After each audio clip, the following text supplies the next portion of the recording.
Hey, thanks for watching the video. My name is Tim Ferry, and I'm a kind of a seasoned BMXer, single track mountain biker, and I've always wanted to learn how to jump. I started BMXing at 35 years old. I'm 52 right now. When I started, I just loved the speed and the power, and having 8 guys on a track just banging bars and flying fast, and worked my way up from novice to intermediate to expert, and won my fair share of races. But it was all because of power and speed, not raw, not natural skill, just kind of raw power, scary sometimes.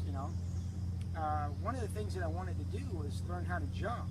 I saw some of these guys that were just amazing at our track, just jumping fluid jumps, just amazing. It was just like a song, just flying. So I would talk to those guys and say, hey, teach me how to jump. I want to learn what you know. I want, help me out here. And I had the speed, had the power, had the guts, but I could take off, but landing sometimes I'd be like nose down, like wheelie, and have to hit my brakes to square it up. I'd be sideways, I'd be crooked. It was crazy. Sometimes during the race I'd jump and I would be like, someone would bump me and I'd go off the jump on accident and it would be perfect. And I'm like, what happened? So I'm like, okay, maybe less is best. And then I tried to go off a jump without even thinking, and that didn't work either. One of the things I learned about asking people that were really good at jumping is they most of the time aren't very good at teaching, because they're so good at it, they've been doing it since they're 7, 8 years old, they're naturals.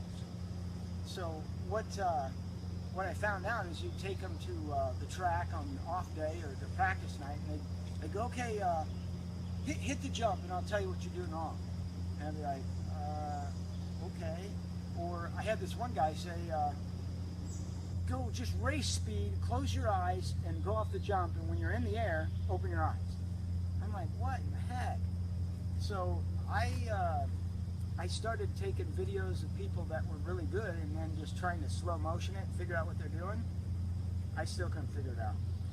Well, one day I got kind of a revelation, so to speak, was when I hit a jump, some of the dynamics of how to control my bike in the air was how much pressure I gave the face of the jump. And that was the first part of my journey to get the actual scientific mechanics of every inch of a jump and how to do it, and how to read a jump and say, okay, this jump here is about 12 to 14 feet. Go ahead and show them that jump, Lynn. Maybe not quite 14, but maybe 10 foot. And I know how much speed I need and boost and lift to make that jump so that I land right on the backside. But it takes a lot of practice and a lot of time, but once you get the feel, you're going to be good. And that's what I'm going to teach you guys. Okay, so let's start off. I want to show you why jumping on a bicycle is different. Okay, let's just start off by saying on a motorcycle, you'll notice that your feet are on 2 foot pegs directly across from each other, so your hips are square, and that's pretty good. On a bicycle, now check this out, I'm a left foot forward guy. Some people are right foot forward. You just got to feel it out and see what feels natural. So when my feet are on the pedals, my hips are offset. They're open, okay, to about 2 o'clock. So already, if I was to jump and just go kip or push, lift or boost, whatever you want to call it, my hips are open. I'm going to already cause the bike to start turning in the air. Okay, so that may be somebody's problem right now. They're going, oh my gosh, that's right, I turn in the air, I go sideways, or I go crooked. There's other reasons, and I'll get to that in a second. But how do we square the hips? Well, watch this. If I face you, my hips are open, right? If I bend my knees, my hips square. They have to go square. Okay? So notice open, bend, square. So that's first solution on the technique that I'm going to teach, is that you square the hips by bending your legs, and the hips go square. All right. So another thing that we want to talk about is speed. as you're coming up to a jump, okay, so right now we're talking about 1 to 2 bike lengths away from the jump. We want to feel the speed. We want to have the bike, you want to have your weight centered on the bike. You want to have your left foot forward, and you're not pedaling anymore. We're not racing, so we're not pedaling all the way up the face of the jump like some people do, but we call square up. Get the hips square. We're going to be on the bike, and we're not even crouching down yet, but we're going to have our weight centered, and we're going to be relaxed, but tense in the core, and the arms are relaxed. Your arms, this whole thing, from start to finish, in the air, on the ground, arms doing nothing except for just maintaining position, slightly bent, okay? And your core is tight, but not, you know, Lou Ferrigno or anything, just, all right. So now we are, the front wheel is at the base of the jump. At this point, you need to, between the 1 bike length away and the wheel at the base of the jump, that's where we get into our crouch position. But we don't want to be sitting on the seat, and we don't want to be standing up either, but it's a little bit like in between there, all right? And we're going to be relaxed.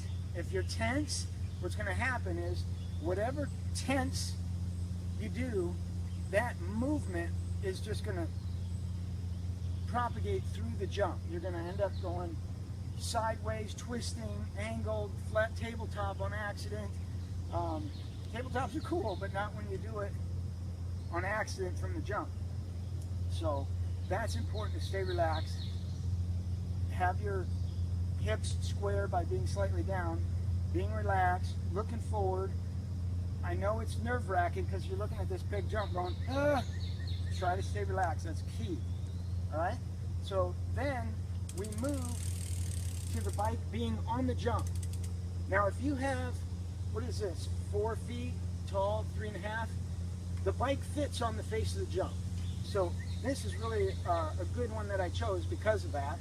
But you will get a feel from the face of the jump, kind of like I'm going this fast, I weigh this much, the face of the jump, you're going to feel some pressure. Now, what I was talking about earlier was that when you push into the face of the jump, that's what's called, the part of the jump is the push. You will want to give the jump exactly what it's given you.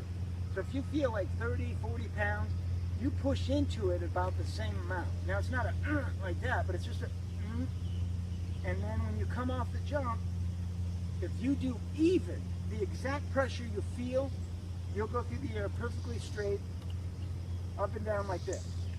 If you don't give that much pressure, you're going to go through the air like this, and you'll have to either hit the brakes in the air to bring the front end down, or if you overshoot, there's a good possibility as you go through the air, you'll end up going into a dead sailor, which is going on the front wheel and slamming, rolling, not pretty. The nice thing about giving just enough is you go through the air like this, you can kind of take a look at everything and see where the landing is, spot your landing.